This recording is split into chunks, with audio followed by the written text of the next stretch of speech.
Alors, lançons-nous dans le vif du sujet, ce pourquoi vous nous consacrez un bon moment de votre après-midi aujourd'hui. Bonjour, bonjour tout le monde. Merci énormément d'être avec nous en ce beau jeudi qui a failli être enneigé à Montréal, mais finalement il est ensoleillé. On est bien contents. Je m'appelle Jacinthe Messier. Je suis responsable de la mobilisation à la table des regroupements provinciaux d'organismes communautaires et bénévoles, la fameuse table en majuscule. Et je suis responsable de la mobilisation, donc en charge de la campagne CASH, campagne communautaire autonome en santé et services sociaux au self-financement. Et je suis en charmante compagnie aujourd'hui de ma collègue Karine. Je te laisse te présenter.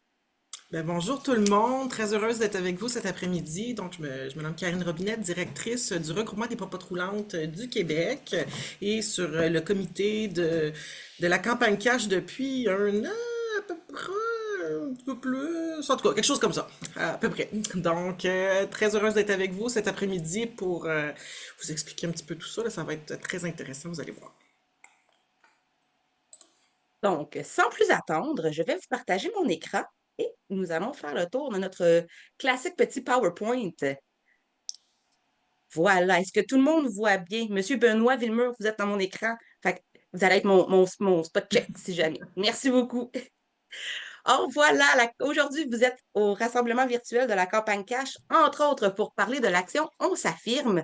On va commencer par faire un petit tour sur la campagne et on va finir vraiment en particulier sur l'action qui nous attend cet hiver. Donc, comme je vous ai dit, là, s'il y a des questions de compréhension en cours de route, n'hésitez pas à les mettre dans le chat. Alors, la table des regroupements, c'est très proche et en même temps très loin de vous et on le comprend. Vous devez entendre parler de nous souvent par le biais de vos regroupements nationaux. Donc ici, je vous ai mis notre photo de famille. Vous devez reconnaître là-dedans là, plusieurs logos, soit que vous en êtes membre ou que vous êtes allié, que vous participez à des projets avec d'autres regroupements. Voici notre belle gang. Et ce qu'on est toujours content de dire, c'est que la gang ne cesse de s'élargir, puis nos solidarités ne cessent de grandir. Donc, on est bien fiers de cette photo aussi. Je me suis permise le petit lexique dans le bas de l'écran. OCAS, vous allez nous entendre utiliser cet acronyme-là souvent. Dans le fond, on parle de vous quand on dit un OCAS, hein, un organisme communautaire autonome du domaine de la santé et des services sociaux. Il y a plein d'autres acronymes qui entrent dans celui-ci, hein, en travail de rue, les maisons des jeunes, etc., etc. Donc, voilà, finalement. La table, on vous défend, bien entendu, pour tout ce qui a rapport au PSOC, au financement et au fonctionnement du programme qui permet votre fonctionnement, mais plus large encore, hein, tout ce qui touche à l'autonomie des OCAS et votre fonctionnement au quotidien. Donc, vous avez entendu parler de nous dans les dernières années, là, entre autres, justement, ben, le fameux plan santé et tout ce qui en découle, la loi sur la protection des renseignements personnels. Vous nous avez peut-être vu passer même la semaine dernière dans la saga concernant la motion à l'Assemblée nationale où on a réagi vivement. Et plus encore, là, comme vous voyez, on contribue à des états généraux du travail social et plus et plus et plus. Donc, bien entendu, tout ce que nos membres nous interpellent, tout ce pourquoi nos membres nous interpellent, on fait, euh, on fait le plus grand qu'on peut pour vous défendre. La... Oui, donc la campagne cash spécifiquement, qu'est-ce que ça donne pour faire un clin d'œil à notre bien-aimé Yvon Deschamps? Cette slide-là, cette diapo, on va parler en bon français, l'illustre bien, je pense. Quand vous regardez en 2017-2018, l'enveloppe annuelle du PSOC pour l'émission globale était de 481 millions. Alors que quand on arrive, si vous regardez en 2023-2024, on est rendu à 872 millions, 872,05 millions. Donc, la campagne cash, c'est vraiment, on peut le voir, c'est un très bon véhicule. Ça plafonnait avant, depuis la campagne cash en 2017-2018. On peut le voir comme un véhicule qui a vraiment bien porté vos revendications, qui a bien porté vos besoins, mais on s'entend, là, on est à 872 millions, c'est pas tout répondu les besoins, mais on voit que ça donne quelque chose cette campagne-là, puis c'est pour ça qu'on y croit, puis c'est pour ça qu'on vous en parle. Voyons, Ensuite, excusez. on est pogné là, that's it. C'est ça. Fait que c'est ça. Non, c'est pas vrai. Voyons. La Voilà. campagne cash porte trois revendications principales. Vous allez voir, je vais vous les nommer là présentement, mais on va les décortiquer un petit peu pendant la présentation. La première, l'équité dans le traitement et le financement des OCAS. Les OCAS, vous vous souvenez, c'est quoi, les organismes communautaires en santé et services sociaux. Une autre revendication qui est portée par la campagne Cash, c'est l'indexation des subventions en fonction de l'ICFC. On va vous expliquer, c'est en fonction de l'ICFC, en opposition à l'IPC, donc en opposition à ce qui est fait présentement. On va vous l'expliquer tantôt.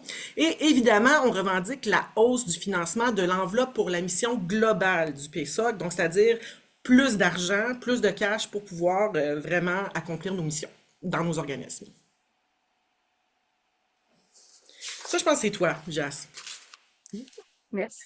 Vous êtes la première gang avec qui on anime le rassemblement ensemble, Karine et moi. Fait qu'on s'excuse, on se passe la balle, puis on Ben fait ça à oui, bonne franquette entre nous deux. exact.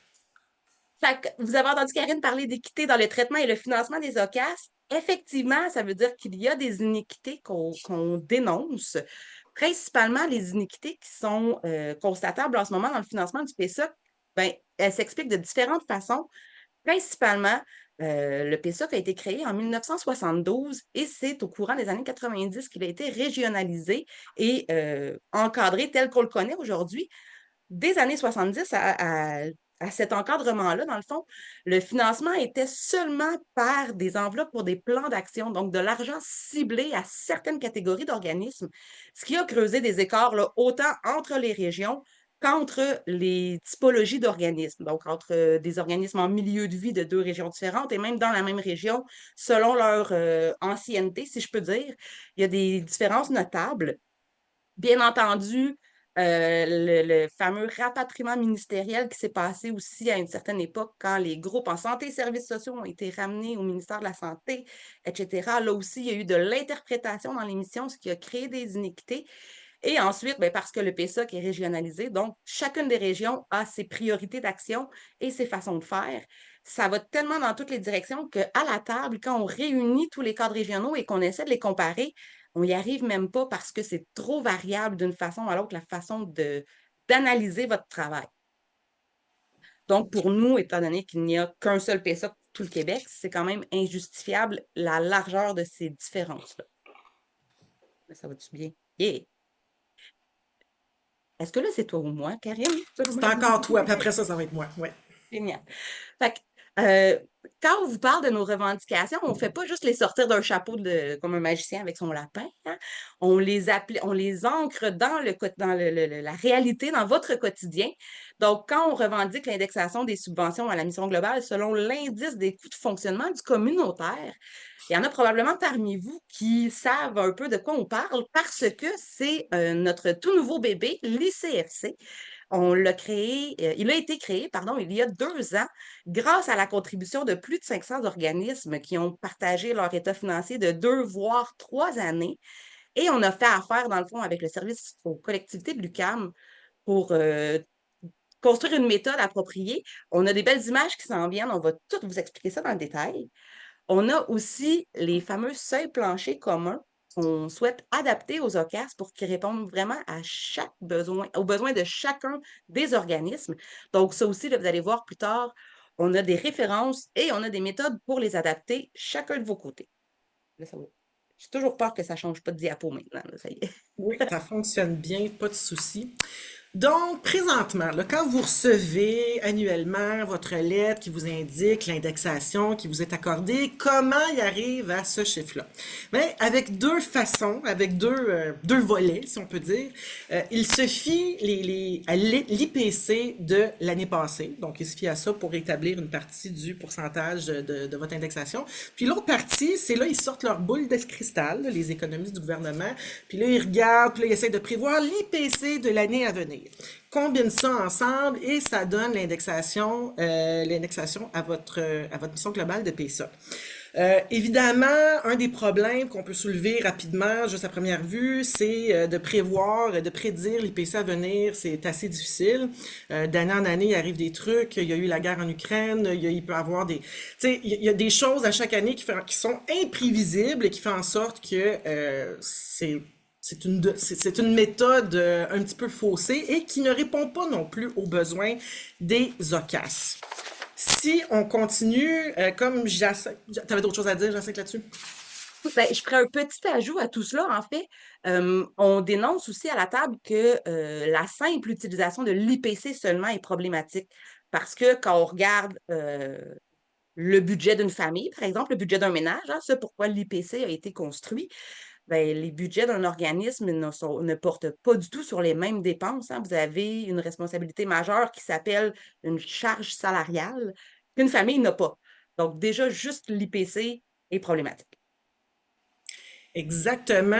Je pensais que c'était une autre slide que ça. Mais en tout cas, c'est bon. L'autre slide après, c'est pas c'est le rond. Ok, excusez, là, on s'adapte. Donc, selon, parce qu'effectivement, comme Jacinthe a dit, c'est un tiers du calcul pour l'ICFC qui est l'IPC, puis le deux tiers de l'ICFC qui est pour les salaires. Parce que les organismes communautaires autonomes, ce ne sont pas comme des ménages et comme Jacinthe a mentionné un petit peu plus tôt, l'outil de l'ICFC il résulte vraiment d'une recherche, d'un projet de recherche qui a été fait par des chercheurs. C'est pas sorti d'un chapeau, ça a vraiment été étudié. Fait qu'un tiers, c'est l'IPC, le deux tiers, c'est les salaires, qui est votre plus grosse charge dans vos finances. Là. Et là, cette année, l'ICFC a été établi en faisant ces deux calculs-là à 3,6% pour l'année 2025-2026. C'est ce qui est revendiqué pour l'indexation des subventions à l'émission globale au PSOC. Il y a des fins remarqueux parmi vous. L'année passée aussi, nous revendiquions 3,6 comme l'image montrait, là, les deux pourcentages qui comptent dans notre calcul, donc l'IPC et la rémunération hebdomadaire moyenne, les deux ont varié. Donc, le pourcentage cette année reste le même à revendiquer. Vous avez dans le bas ici, comme on vous a dit, hein, la prédiction. Bon, on connaît la prédiction de ce qui nous sera versé en 2025-2026.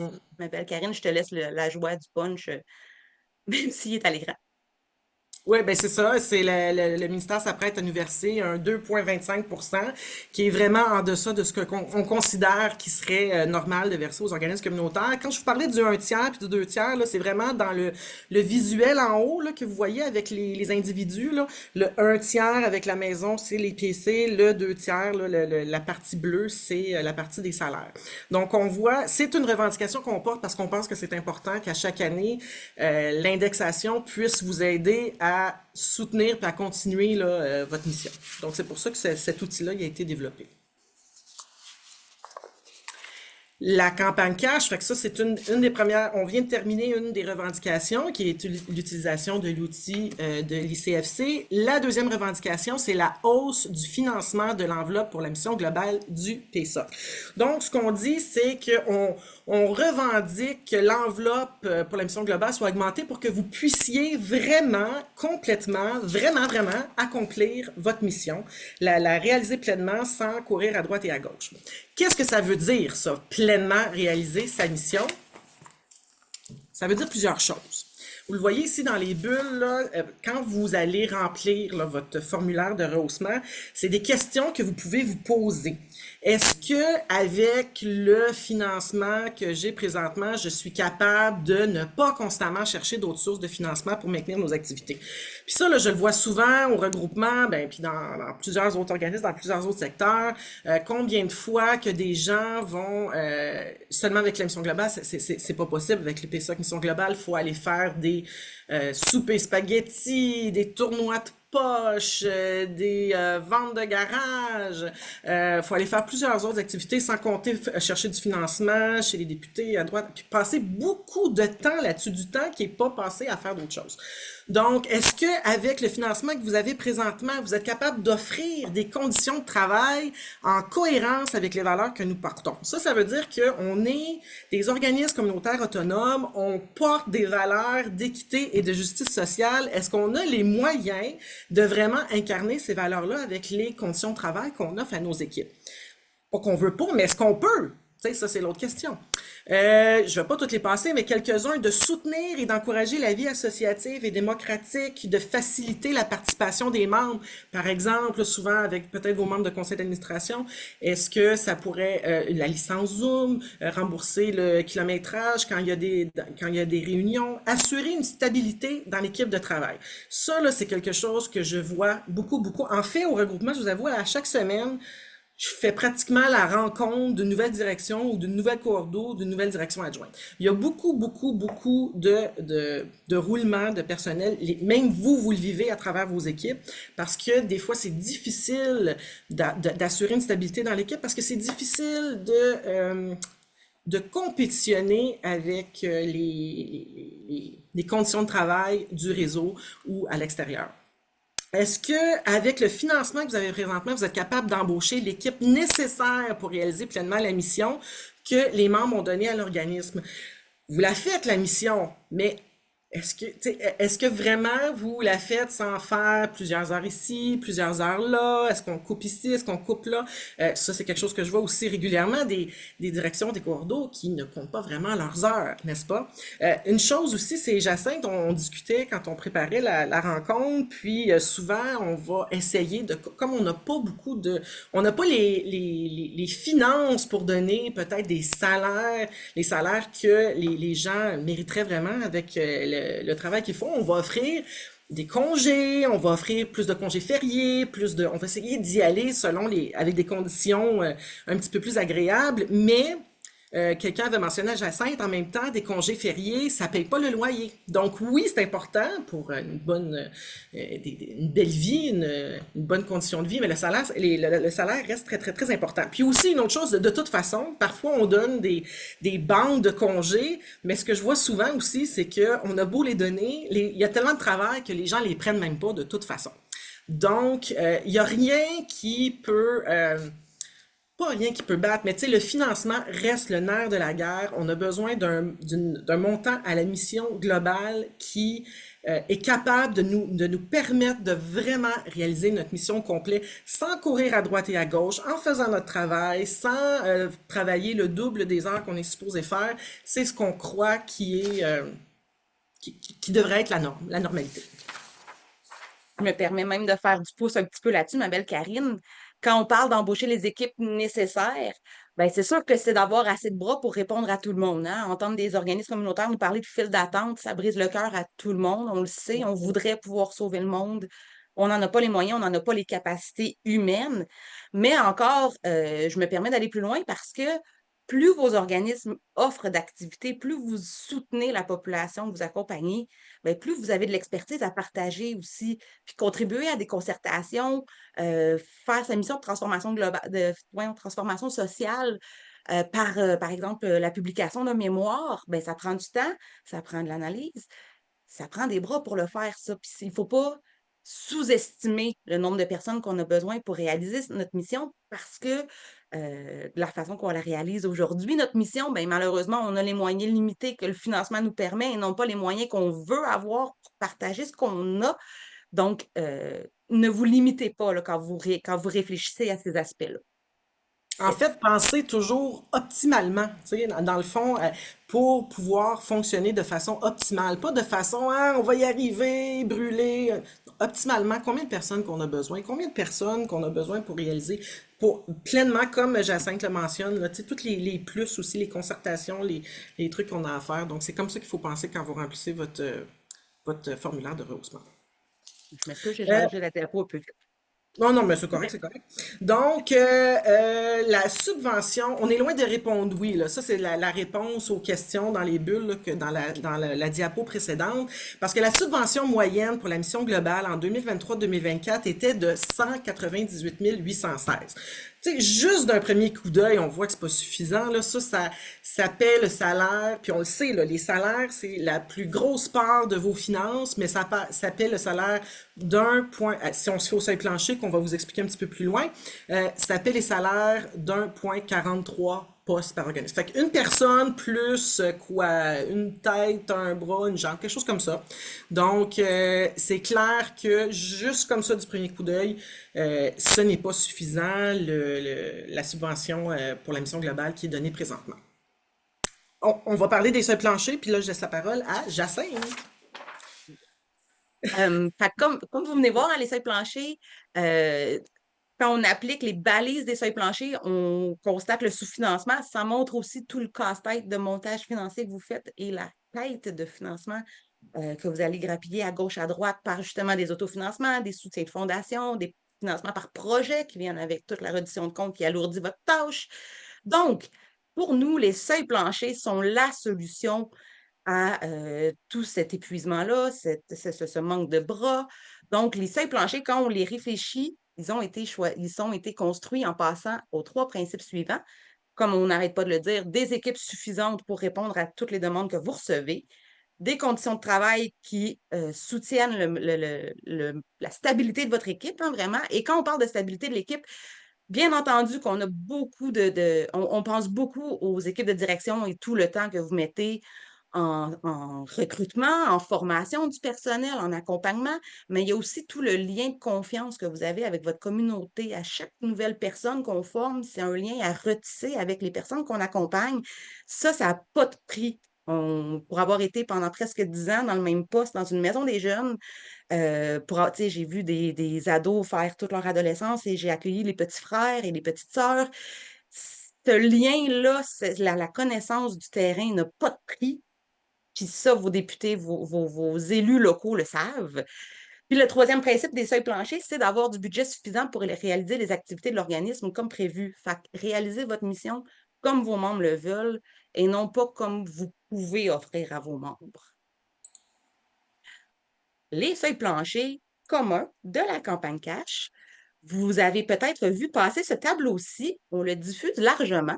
Celui-ci, c'est un tableau de référence, dans le fond. Vous voyez, la campagne cash, dans le fond, les membres de la table se sont concertés pour évaluer, selon chacune des typologies du PSOC, quel serait le minimum requis pour réaliser la mission d'une telle typologie. Donc, vous voyez, là, pour aider entraide ou promotion, sensibilisation et défense des droits, CAC Post, on s'est permis aussi d'aller un petit peu plus loin que les typologies du PSOC parce que nous savions qu'elles n'étaient pas nécessairement très représentatives de la réalité du terrain. Donc, vous voyez, là, on n'a pas nécessairement regroupement et autres organismes régionaux comme typologie du PSOC, mais comme leurs besoins sont un peu particuliers par rapport aux autres, on s'est permis, nous, d'en faire une typologie. Les montants qui sont ici, on vous invite à considérer, à les regarder en vous demandant est-ce que ça répondrait à mes besoins, ce montant-ci? C'est sûr qu'on vous invite à regarder aussi le format de l'équipe et voir si les demandes que votre organisme reçoit auraient besoin de 3 fois le nombre de postes, mais c'est sûr que dans ce cas-là, le seuil plancher proposé ne vous suffit pas. Mais si vous pensez que le montant qui est écrit là est un bon début, on vous invite à calculer vos besoins en fonction de celui-ci. Cependant, là, je ne l'ai pas sous les yeux, ça fait exprès. On diffuse aussi un petit tableau Excel qui fait les calculs à votre place, dans le fond. Les seuils planchers se calculent sur les trois balises, les trois principes que je vous ai parlé tout à l'heure, se représentent en trois balises chiffrées, si je peux dire. Donc, les conditions de travail qui favorisent le maintien, c'est des salaires comparables à d'autres postes. Madame Masse, si je vois que vous avez la main levée, est-ce que je peux répondre à votre question tout de suite? Je comprends tu sais, ce tableau-là, je l'avais déjà vu, tout ça, puis votre fichier de calcul aussi, mais puis je ne sais pas si les autres sont dans la même situation, mais de notre côté, oui, il y a le PSOC qui bloque, mais il y a notre CA qui bloque. J'en suis tout à fait consciente. Et nous savons que, moi, la première aussi, hein, quand je travaille avec des CA, je n'ai pas toujours tous les arguments pour convaincre. Évidemment que les gens sur vos CA sont de tous horizons avec toutes sortes d'idées et les décisions doivent se prendre ensemble. Nous avons comme point de vue, les membres de la table à campagne cash, que 100% du financement pour les activités ordinaires, donc tout ce qui relève de votre mission vraiment quotidienne, tout ça devrait être financé par le PSOC et non pas par des projets, par des financements de fondations multiples, hein, on en connaît plusieurs. Mhm. On a la prétention que tout ce qui devrait déborder du PSOC, c'est pour du développement de vos activités, pour du supplémentaire, dans le fond. Donc, c'est sûr que la campagne cash propose des stratégies d'escalier, si je peux dire, là, d'y aller pas à pas. On le sait que c'est ambitieux, mais de votre côté, ben, c'est sûr que on offre les rassemblements de la campagne cash aussi pour s'adresser à eux parce qu'on le sait qu'ils sont pas au quotidien assez à côté de vous, hein, connaître comprendre la réalité d'un organisme communautaire, qu'on y est bénévole puis qu'on y est juste quelques heures par mois, ben, on n'a jamais le regard complet. Fait qu'on vous, n'hésitez pas à leur partager les YouTube justement du rassemblement d'aujourd'hui ou de les inviter à celui du 22 janvier. On peut aussi se rendre disponible chez les regroupements pour rejoindre plus directement les gens, expliquer ça vraiment là, selon la réalité. Par exemple, des popotes roulantes juste avec Karine ou vraiment Mhm. avec des exemples plus concrets. Euh, et c'est sûr que, tu sais, notre stratégie est réfléchie aussi vers le politique, que ça va aller par étapes. On a toujours l'argument facile de ça ici, c'est pour agir sur les déterminants sociaux de la santé, pour vous permettre de jouer pleinement votre rôle, pas juste, par exemple, en offrant de l'hébergement, mais en accompagnant la personne dans tout ce qui l'a mené à vivre des difficultés résidentielles, par exemple. Donc, c'est aussi pour réaliser votre mission en amont, pour répondre aux besoins. Et là, ben, c'est sûr que la stratégie pour votre organisme précisément avec votre CA, on n'est pas là pour vous dire comment faire non plus, hein. Vous connaissez mieux que nous Puis, vos bénévoles, comment. je peux comprendre qu'il soit quand même frileux parce que tu sais, c'est déjà arrivé justement dans le passé, puis c'est un peu pour ça que l'augmentation que moi je proposais l'année dernière n'a pas été acceptée, que ça a été revu à la baisse. C'est que un an ou deux avant ça, le président, qui est encore président aujourd'hui, et l'ancienne DG se sont fait convoquer par le PSOC et se sont fait rabrouer parce qu'ils À trouvaient cause qu'ils du demandaient montant trop. qu'ils demandent. Ah oui, Oui, oui. ça, j'ai jamais Voyez-vous, entendu ça. ouais, ça, vous êtes la première qui m'en parlé. C'est inquiétant, effectivement, parce que ça ne devrait pas se passer. Les fonctionnaires qui reçoivent les formulaires dans les régions, chaque CCSIUS est responsable de gérer le PSOC dans sa région, et les fonctionnaires n'ont pas à se prononcer ou à juger de quelque façon que ce soit de vos besoins. Parce qu'ils ne sont pas sur le terrain comme vous, ils ne savent pas quelles demandes vous recevez et de quelle nature les demandes sont. Donc, nous avons la prétention, quand on vous invite à nommer vos besoins en vous basant sur les seuils planchers, c'est aussi pour refléter les besoins de la population. Depuis la pandémie, hein, on voit qu'on évalue que les besoins du Québec n'ont pas cessé d'augmenter. Si on en faisait une courbe comme au tout début, la courbe serait probablement très verticale en ce moment parce que les besoins montent en flèche. C'est normal que vos besoins pour y répondre montent à la même vitesse. Euh, Cependant, je vous invite vraiment à en parler avec votre groupement national puisque c'est absolument pas supposé. Mhm. Nous, quand on s'adresse au ministère de la Santé, c'est sûr que c'est toujours au ministère, on ne s'adresse pas à chacun des six CCIUS, mais c'est là où l'harmonisation du PSOC prend tout son sens. Les fonctionnaires n'ont pas à juger de quoi que ce soit sur ce qui est écrit dans vos formulaires. Et de toute façon, depuis le début du PSA que nous connaissons, dans le fond, depuis sa façon d'être financé, ben, les versements que le gouvernement a injectés dans le PSA pour le rehausser n'ont jamais répondu aux besoins. Donc, c'est normal que vous continuez à exprimer des besoins toujours plus grands. Merci beaucoup. Euh, Puis ça me fera plaisir, là, si vous voulez qu'on en jase aussi plus longtemps, là, mon numéro de téléphone est toujours disponible facilement sur le site de la table ou dans l'infolette. Je n'hésite pas de m'appeler. C'est sûr que je suis convaincue. J'ai tendance à être convaincante, mais tu sais, je sais que justement, en étant sur un CA avec des. Tu sais, je veux dire, il y a des gens qui votent pour tous les partis sur nos CA, il y a des gens qui ont toutes Ouais, sortes de ouais, regards. C'est pas facile de les rallier toujours à nos valeurs de justice sociale et tout ça. Fait qu'il faut y aller pas à pas, effectivement. Puis sachez qu'on est de tout cœur avec vous là-dedans. merci beaucoup, j'apprécie.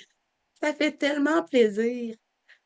Le tableau bleu que je vous présente en ce moment, ben, c'est sûr que cette année, il a été mis à jour. Comme je vous disais, là, les seuils planchers sont calculés sur 3 balises, le nombre d'employés nécessaires, les conditions de travail. Donc, pour celui-là, l'ensemble du mouvement de l'action communautaire autonome, donc ORQAK, il a été choisi de se baser sur le taux horaire moyen d'un employé syndiqué et ou couvert par une convention. Notamment parce que, ben, on entend souvent, hein, le communautaire, on forme nos ressources humaines, puis ensuite, on se les fait kidnapper par le réseau. Ben, c'est souvent vers des conditions de travail de cette nature-là que nos employés vont. Donc, c'est là-dessus qu'on a choisi de se comparer. Ces conditions de travail-là, cette année, sont de 34 et 27 dollars. Donc, le taux du seuil plancher a été actualisé en fonction de cette mise à jour-là de montant de l'heure. Le reste n'a pas changé. Donc, quand vous nous voyez nous promener avec nos affichettes et notre revendication totale de 1,7 milliard de dollars, sachez qu'on a utilisé les montants qui étaient présentés dans le tableau bleu juste avant, les seuils planchers de l'an dernier, donc c'était sur le taux horaire en 2024. Euh, on a à la table le nombre d'organismes par typologie au Québec. Donc, on a simplement fait le produit croisé, combien d'aides et entraide, combien de milieux de vie, combien de regroupements, combien d'hébergements.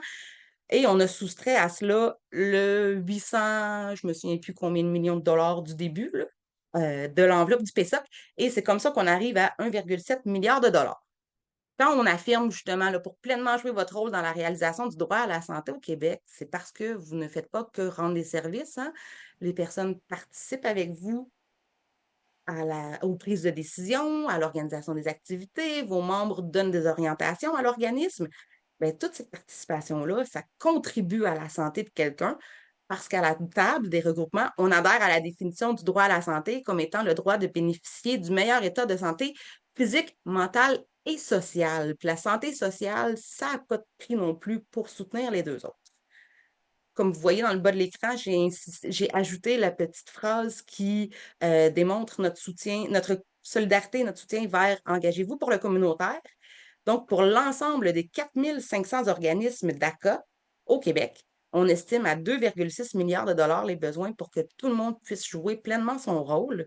Vous, pour le droit à la santé, étant donné que les OCAS, au nombre de 3000 que vous êtes, on représente environ les trois quarts des groupes communautaires au Québec, on voit que la logique est là aussi entre le 1,7 et le 2,6. Et ça, c'est vraiment considérant aussi les équipes qui ne sont pas embauchées en ce moment et les gens, tous les besoins qui émergent dans la communauté, dans la population du Québec, pour lesquels on doit développer aussi nos réponses.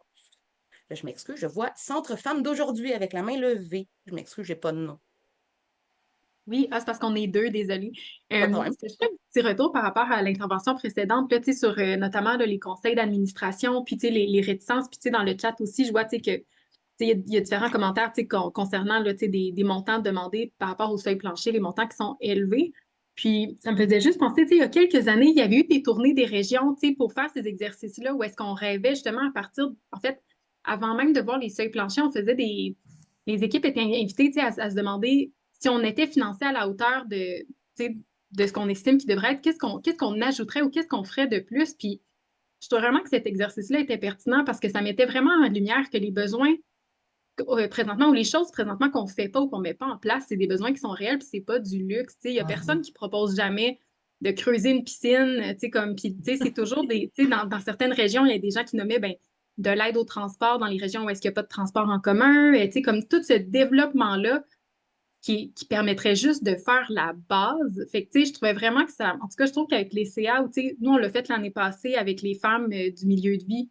Tu sais, si on pouvait faire, tu sais, comme 100% ce qu'elles voulaient, qu'est-ce que ça pourrait représenter. Puis, ça met vraiment. Je trouve vraiment que ça ouvre des belles discussions. Puis, je trouve que c'est une belle voie de passage. C'est vrai que l'écart est grand avec ce qu'on reçoit présentement quand on regarde les seuils planchers, mais en même temps, c'est juste, je pense qu'on est tellement habitué dans le communautaire de faire plus avec moins qu'on est gêné de demander plus, Exact. mais les besoins sont là, puis sont criants, puis sur toutes les tables de concertation, c'est ça que les gens nomment. Ils nomment la surcharge, ils nomment une augmentation drastique des besoins, des listes d'attente, justement, comme vous disiez tantôt. Fait que, parce que j'ai l'impression que des fois, avec le conseil d'administration, illustrer concrètement les besoins vraiment réels, tu sais, ben, après ça, ça se monétise, puis ça ressemble à ça. Fait que je trouve qu'en tout cas, des fois, tu sais, les outils doivent encore exister, là, tu sais, des tournées des régions qu'il y avait eu, tu sais, sur qu'est-ce qu'on ferait avec cet argent-là. Puis c'était vraiment des outils intéressants.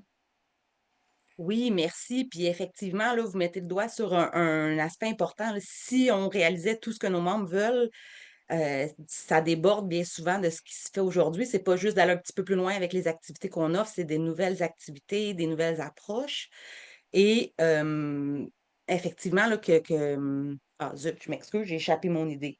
J'y reviendrai plus tard. Mais si je peux juste rajouter quelque chose, parce Oui. que j'ai aimé ce qu'elle a dit, j'ai oublié son nom par contre. Quand elle a dit, on est habitué dans le communautaire de faire plus avec moins, puis je pense que quand on arrive en mode, puis ça c'est vraiment, c'est vrai, c'est une des grandes qualités du milieu communautaire, c'est qu'on arrive à faire des miracles, puis ça fait tellement partie de notre quotidien de faire des miracles qu'on pense que c'est normal, tu sais, mais il faut vraiment passer à un autre mode de pensée. Puis je pense que c'est ça qu'il faut essayer de convaincre les conseils d'administration, c'est que là, on est en mode revendication. Quand on est en mode, OK, oui, on est en mode terrain, on fait des miracles, on fait plus avec moins, mais quand on est en mode revendication, c'est qu'on veut arriver à avoir un financement qui représente réellement notre travail. Puis tu sais, il faut arrêter, on est de la mentalité un peu né pour un petit pain. Non, tu sais, il y a une valeur au travail que vous faites, une valeur incroyable. Puis je pense qu'on en avait déjà parlé l'an passé, là, chaque dollar qui est investi dans le communautaire sauve encore plus, puis je me souviens plus du montant, peut-être Jacinthe, tu le saurais, mais ça sauve de l'argent dans le réseau de la santé. Donc, investir dans le milieu communautaire, dans les OCAS, c'est juste gagnant. Puis en même temps, ça met vraiment une valeur au travail que vous faites. Fait que c'est vraiment une façon de penser qu'il faut changer. Il faut faire comme une espèce de 360 puis aller en mode, OK, on revendique parce qu'on sait ce qu'on vaut. Quand on dit la campagne cash, on s'affirme, c'est parce qu'on sait que notre travail a une valeur. Il faut arrêter d'y mettre une valeur moindre de ce qu'il est réellement. Tu sais. En tout cas, c'est juste my two cents. Ça m'a ramené mon idée. En fait, c'est exactement pour cela que vous allez voir la campagne cash sortir la phrase souvent, le minimiser nos besoins en tant qu'organisme, c'est minimiser les besoins des gens qu'on accompagne. Exact. Si on veut que le gouvernement sache vraiment comment ça se passe, les deux pieds sur le terrain, on le voit aller ces temps-ci, par exemple, avec l'itinérance, là, qu'on va donc on s'adresse sur les symptômes, mais pas sur les causes.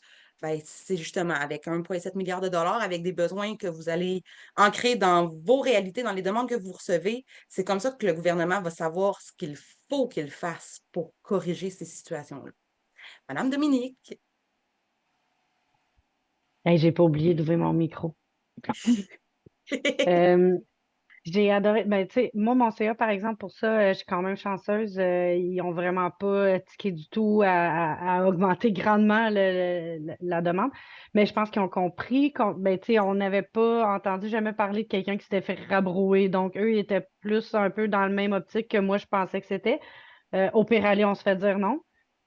Puis c'est tout. Mais que si on le demande pas, comment voulez-vous qu'ils sachent qu'on a besoin de plus? Là où j'ai plus de difficultés, c'est au niveau des salaires qu'on vient de parler. Parce qu'on aimerait bien faire augmenter les salaires. Et j'ai déjà vu dans un autre groupement d'organismes communautaires, la Troquem, quelqu'un qui amenait une direction en disant, nous, on a donné le même salaire à tout le monde que dans le réseau. Puis ce que je réponds à mon CA puis aux gens qui demandent des services, c'est que ben, mon PSOC me permet ça. Fait que moi, je paye mes gens, puis après ça, si vous voulez plus de services, augmentez, puis tout. Là, j'ai plus de misère avec mon CA. On n'arriverait pas à faire ça. Puis de deux, ben, c'est des choix qui sont tellement durs à faire pour nous parce que si je fais de la prévention des dépendances, parce que je suis passionnée de ça, je trouve que c'est important de le faire. Là, si je décide d'augmenter les salaires de tout le monde ici, déjà, quand on nomme dans les seuils planchers, moi, j'ai même pas le salaire d'un intervenant dans le réseau, puis je suis directrice. Donc, si je monte mes intervenants, je me monte moi, ben, on est tous bien de plus donner de service, là. Tout va passer dans le salaire, puis c'est là où mon CA embarquera pas en tout, là. Il va faire comme non, non, là, ça marche pas. On veut continuer de donner des services. Mais effectivement, j'aimais son approche. Il disait comme c'est vrai que notre travail vaut quelque chose, tabarouette. Je pense que je travaille peut-être même plus fort que gestionnaire d'une équipe dans le réseau parce qu'on doit tout faire, nous seul. Donc, c'est plus là où j'ai de la misère à faire valoriser monétairement. Sauf que ce qui arrive, c'est que si même moi, j'ai 3 enfants, je pourrais même pas me loger toute seule. Je pourrais même pas, moi, en tant que directrice, me louer un logement en ce moment. Donc, imaginez mon équipe. Fait que c'est là où je trouve que la bataille est le plus dure face au CA, puis face à tout, d'essayer de faire valoir le fait que le travail qu'on fait, ça vaut plus que ça. Mais le CA, tout ce qu'il voit, c'est si on donne ce salaire-là à tout le monde, on ne pourra plus offrir de services, là. On va couper de moitié l'équipe, puis on va se ramasser à faire du travail de bureau, puis personne ne va aller dans les écoles parce qu'on n'aura plus besoin, on n'aura plus moyen de le faire. C'est là où je trouve ça difficile. On comprend tellement, puis on sympathise énormément avec vous, puis on sait que c'est ça la réalité sur le terrain du questionnement entre offrir des bonnes conditions de travail à nos équipes pour les garder en poste, pour comme Karine disait tout à l'heure, hein, pour être des employeurs en phase avec nos valeurs. Cependant, pour pas que ce soit au détriment de l'accessibilité et de la disponibilité des services qu'on offre à la population, l'équilibre est difficile à trouver. Et c'est sûr que nous, on n'est pas ici aujourd'hui en vous disant payez vos employés à ce prix-là. Premièrement, le taux horaire de référence est un taux moyen. Effectivement, ça a été soulevé dans le chat que c'est le montant qu'on vous recommande d'utiliser comme référence autant pour un intervenant à temps partiel que pour la direction générale, sachant qu'il y aura une pondération. Cependant, ce montant-là, c'est vraiment une proposition, hein. Vous pouvez, si de votre côté, vous avez envie d'aller de ce côté-là, de partager pour les directions générales ce qui devrait être un salaire comparable à la nature de ses tâches dans un autre secteur ou dans le réseau, par exemple, si vous voulez détailler par intervenant. Dans le fond, ce qu'on vous encourage, ce qu'on lâchera pas le morceau, c'est de revendiquer des conditions à la hauteur de vos valeurs. Maintenant, on le sait que le gouvernement, demain matin, ne nous donnera malheureusement pas les moyens de le faire. Mais si on ne le revendique pas, c'est comme dire au gouvernement, bon, on va continuer de le faire pour des pinottes. Puis on va Mm. continuer de ne pas être capable de gagner notre vie. Puis là, on n'a même pas parlé encore de. Je dis, là, quand on a parlé la semaine dernière, là, quand on approche de la retraite dans le communautaire, qu'est-ce qui nous attend, à part le fonds de pension du gouvernement qui est déjà pas très élevé? On n'a pas nécessairement des conditions de travail qui nous permettent de prévoir l'avenir non plus, hein. Demain matin, moi, la première, là, mon auto pète, je suis en métro parce que j'ai pas les moyens de le faire réparer. C'est un non-sens absolu selon nous. Donc, c'est pour ça que la revendication qu'on porte, on sait que c'est pas la même chose. C'est une revendication vers le gouvernement, vers le premier ministre, vers le ministère de la Santé. C'est eux qui ont le chèque dans les mains. Donc, entre ce que vous écrivez sur le formulaire qui va à votre fonctionnaire, ben, à vos fonctionnaires, en fait, vraiment pour demain matin, ce que votre CA est prêt à demander versus ce que nous demandons au ministère en disant donnez-leur le moyen de le faire, offrir des conditions de travail adéquates, donnez-leur les moyens de répondre à tout le monde, donnez-leur les moyens de réaliser des nouvelles activités telles que leur mission voudrait. Comme ça, les fonctionnaires n'auront pas le choix de vous le donner l'argent. On les prend par l'autre sens, dans le fond. Là, puis je lance. Madame Edith, avant que je m'emporte, là. Merci. En fait, ma question, c'est concernant le fait que on parle du ministère depuis tantôt, mais là, on commence à recevoir des communications comme quoi la gestion du PSOC va tomber dans les mains de Santé Québec. Je me demandais si, de votre côté, au niveau de la réflexion de ce changement-là, comment vous voyez les prochaines années, les impacts. Je serais curieuse de vous entendre là-dessus. Go Je- Jacinthe! ah, J'aimerais tellement, tellement être en mesure de vous rassurer aujourd'hui, mesdames et messieurs, tout le monde. Malheureusement, sachez que hier encore, notre coordonnatrice, Mercedes Roberge, et des membres de la table étaient en rencontre avec le ministère pour savoir justement qu'est-ce qui nous attend parce qu'on court encore après des réponses. On a entendu parler d'un certain agrément nécessaire à aller se doter pour recevoir de l'argent, mais pour les ententes spécifiques. Pour la mission globale, c'est pas clair encore. Et il y a encore beaucoup d'incertitudes. On vit énormément de Nébuleux. frustration parce qu'on n'a pas de réponse à nos questions. Ce qu'on sait, par contre, c'est que ce qu'on s'est fait dire, en fait qu'est-ce que c'est vraiment ce qui va se passer, on ne sait jamais, c'est que tous les CIS et CIUS actuellement qui gèrent le PSOC vont désormais être employés de l'Agence Santé Québec. Donc, du point de vue de la table, bien entendu, qui défend tout ce qui a rapport à l'harmonisation du PSOC, hein, du fait qu'il y a un seul programme pour tout le Québec, bien, nous, on voit que l'harmonisation va être plus facile, étant donné que dans la structure passée, avec les CIS et les CIUS, on se faisait souvent répondre, ben, les employés des CIS et des CIUS ne sont pas les employés du ministère, donc on ne peut pas s'adresser à eux directement. Là, il n'y aura plus cette barrière-là, mais c'est la seule chose qu'on sait qu'il n'y aurait plus de barrière pour s'adresser. À quel point ça va transparaître et tout ça. Tout ce que je peux vous promettre, c'est qu'au fur et à mesure qu'on a des réponses, on va vous les donner. On va vous les relayer par vos membres, puis par infolette, c'est certain, certain. Mais on est toujours autant inquiète. Tout ce qu'on sait, en fait, c'est que le financement du PSOC ne diminuera pas. Mais à quelle vitesse il va augmenter, à qui on va s'adresser pour la suite, entre les orientations et les opérations du PSOC, il y a encore beaucoup de flou. Puis j'espère que 2025, janvier, février, va nous amener des réponses plus précises là-dessus. Je suis désolée de ne pas pouvoir vous rassurer davantage en ce beau jeudi. Est-ce que je peux me permettre une deuxième question pendant que ma main est Ben encore oui. levée? En fait, je me demandais aussi, tu sais, il y a le plancher, tu sais, je pense que la plupart des OCAS reçoivent un minimum là, tu sais, de financement annuellement. Puis là, il y a le rehaussement. Puis là, ce qu'on a reçu comme information, c'est que le rehaussement moyen avait été autour de 8 000 quelques dollars, là. Puis une des questions que je me posais, c'est que comme moi, j'ai reçu 5 000. Fait que puis j'ai demandé comme genre 300 quelques mille, là. Fait que, tu sais, moi, j'ai aucun problème avec mon CA. On y va en ligne, puis on demande. Je me fie beaucoup au seuil plancher que vous proposez et tout ça. Fait que ce que je me demandais, c'est si j'ai eu moins que la moyenne, est-ce que c'est parce que ma demande est pas justifiée? C'est-tu que je fais mal ma demande? Tu sais, je me suis quand même posé certaines questions. Ça, c'était, si je me trompe pas, je vais me permettre de répondre. Puis le 8000, là, ça, c'est pour les organismes nationaux. Hein, c'est pas la moyenne PSOC de tous les organismes nationaux. Parce que j'ai eu cette question-là aussi, ils ont donné 5000 de base en comparant avec d'autres organismes similaires au vôtre, puis en se disant, OK, tu sais, ils ont voulu égaliser ça le plus possible. 8000, c'est quand il y avait vraiment, selon eux, des grandes disparités au niveau de l'équité. 5000, c'est quand la disparité était pas si pire que ça, mais il fallait vous ramener un petit peu. Donc, c'est pour ça que vous n'avez pas eu le plein, la moyenne la plus élevée de 8000 selon eux, là. Ouais. Puis merci de lancer la question comme ça, Madame Edith, parce que vous m'amenez aussi la chose bien importante à vous nommer, c'est que, euh, comme on a dit tantôt, hein, votre formulaire ne joue pas votre réputation auprès du ministère. Sachez cependant que, tu sais, on ne sait jamais hein, qu'est-ce que le gouvernement va injecter en mars prochain pour le PSOC de l'année prochaine. Donc, si vous sous-estimez vos demandes, puis que vous demandez, par exemple, 4 000 $ et que le gouvernement investit 40 millions l'année prochaine, ben, vous allez recevoir seulement 4 000 $ si vous inscrivez vos besoins à la hauteur de ce que vous évaluez, donc 200, 300 000, et que finalement, il y a 40 000 $ par organisme, mais vous allez avoir 40 000 $. Fait que ça vaut la peine de ne pas vous gêner puis de demander plus toujours, parce que là, c'est ça, hein, c'est que vu que les sommes injectées sont toujours largement insuffisantes, c'est toujours les plus pauvres des plus pauvres qui se font rehausser un peu et c'est jamais la moitié, tout le monde qui avance d'un pas.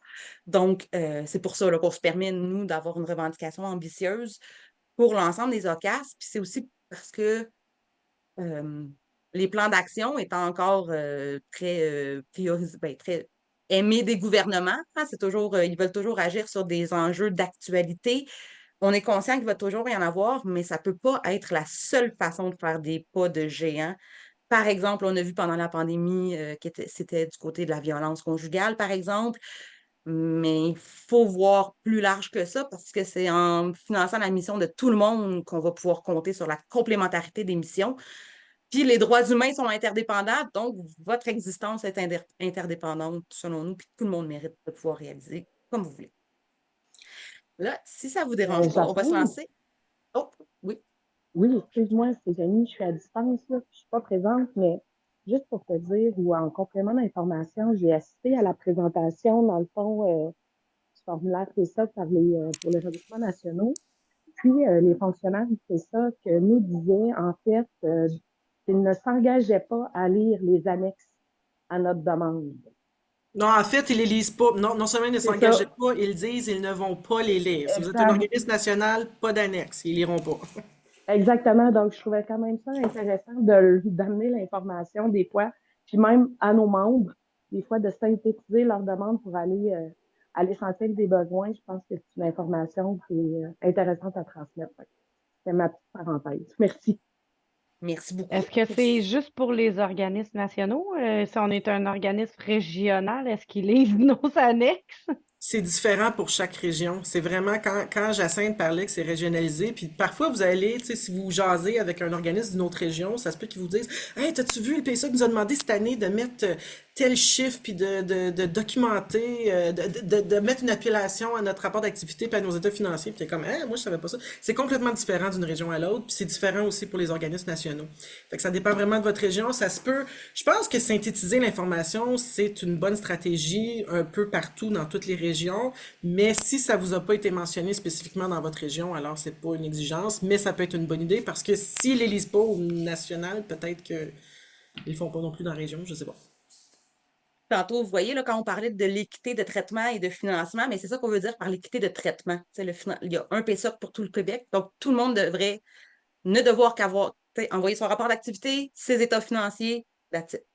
Pas Puis besoin de si prévision budgétaire, pas besoin de plan d'action, pas besoin le détail des affectations, tout cela. Quand vous voyez que votre CIS ou CIUS veut partir sur une dérape, là, faites signe à votre groupement national parce que la table, on se fait un devoir. Là. On en a un, Mercedes appelle ça son album des horreurs, là, mais les iniquités comme ça qu'on dénonce puis qu'on talonne M. Carman pour, tu sais, ça n'a pas de bon sens, il faut corriger ça. C'est un de nos chevals de bataille importants, fait que gênez-vous pas de nous relayer tout ça. Et l'autre jour, là, qui me faisait bien rire quand il parlait justement du détail dans votre formulaire, il disait donnez-leur pas la corde pour vous pendre ou tu sais, le bâton pour vous battre. Là. Il est un peu violent dans ces images. Mais plus vous mettez de détails dans votre formulaire sur l'explication du montant demandé, plus vous leur donnez de raisons de vous poser des questions, de s'attendre à la reddition de compte, dans le fond, sur ce que vous avez annoncé. Fait que la table, on a un guide un guide pour vous accompagner à répondre à votre formulaire et vos regroupements sont les experts aussi pour vous accompagner là-dedans. Mais on vous donne des conseils pour rester dans la généralité, dans le fond. Voici ça pour les salaires, ceci pour l'achat d'un camion, par exemple, pour réaliser votre mission, mais sans entrer dans trop de détails, premièrement, parce que vous avez bien d'autres choses à faire que d'aller là-dedans. Hein? Vous ne faites pas vos prévisions budgétaires 2 fois. Mais deuxièmement, parce que le ministère n'a pas à connaître vos ambitions, dans le fond. Il a à connaître ce que vous faites. Fait que Puis sur ce, je me j'ajouterais une lance. phrase parce que je sais que tu as beaucoup de choses, à penser encore, il reste encore des petits trucs. Mais parfois, j'ai déjà entendu des gens qui m'ont dit, écoute, moi, je te demande un montant moindre de ce que j'ai vraiment besoin parce que j'ai l'impression qu'avec un montant moins élevé, j'ai plus de chances de l'avoir.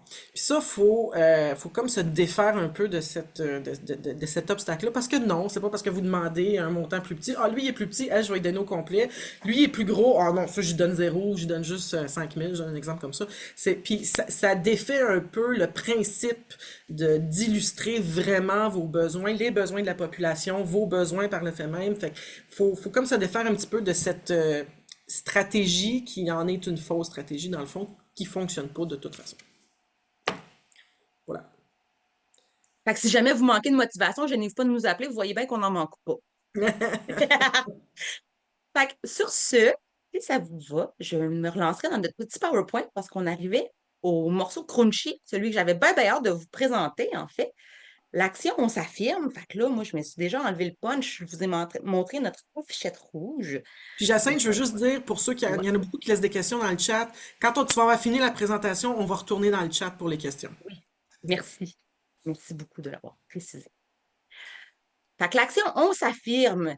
On dit qu'on l'amène en janvier et en février, mais si vous êtes déjà en mesure de participer, on vous invite déjà à le faire.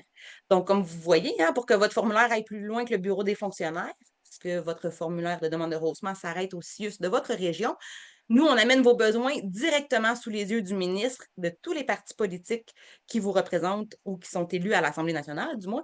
Et dans le fond, on amène votre besoin là où le crayon est dans les mains de celui qui tient le chèque. Fait que l'action On s'affirme. Cette année, c'est la 2e année qu'on l'amène dans cette formule-ci.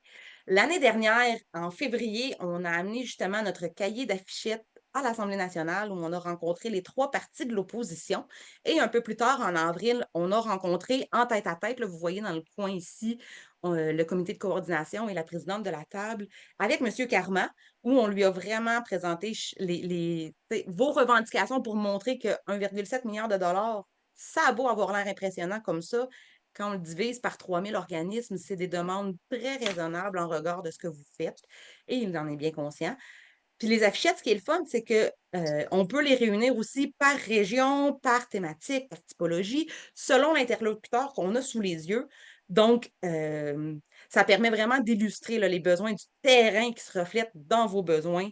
C'est fort. Et je me suis permis aussi dans le coin, là, parce qu'on a aussi contacté des journalistes, puis c'est le fun de pouvoir leur faire valoir aussi concrètement partout à travers le Québec. Les besoins sont grands, les besoins sont bien calculés, fondés et crédibles. Comment ça marche, l'action On s'affirme? on vous invite à faire une petite affichette comme celle-ci. Je vous montre dans 2 minutes comment faire.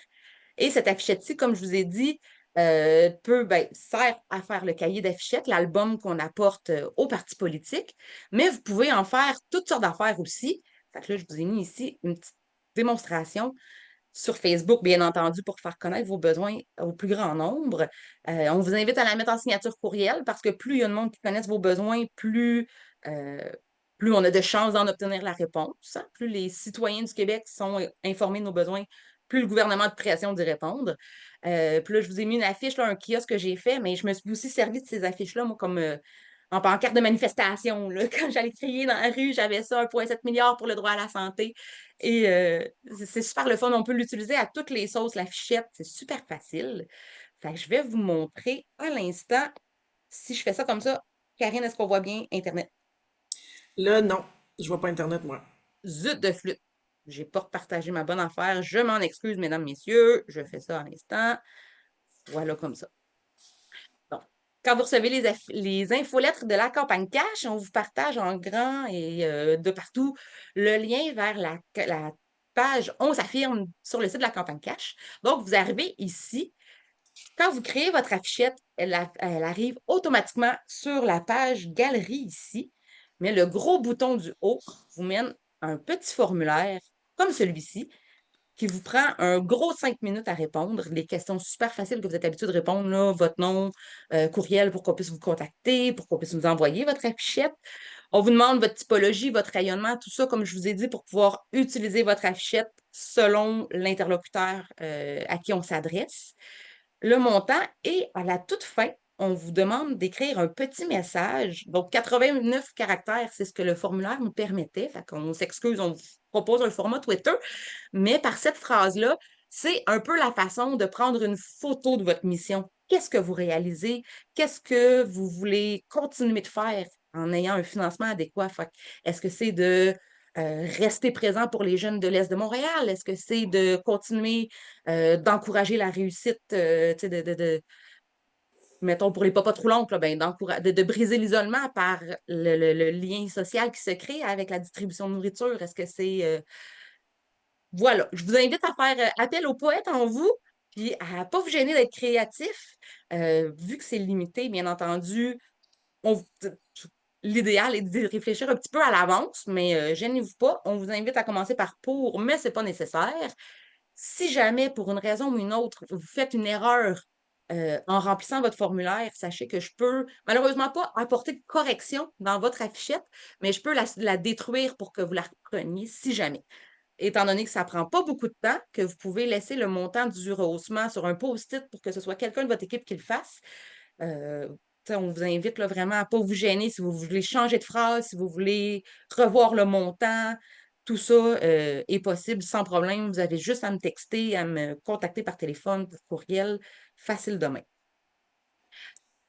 L'action s'affirme, comme je vous ai dit, on l'amène directement dans les mains des personnes qui ont le crayon et le chèque. Donc, bien entendu, le ministre responsable des services sociaux, M. Carman. Mais comme l'argent qui est accordé au PSOC relève aussi du ministère des Finances, mais on s'adresse aussi à lui.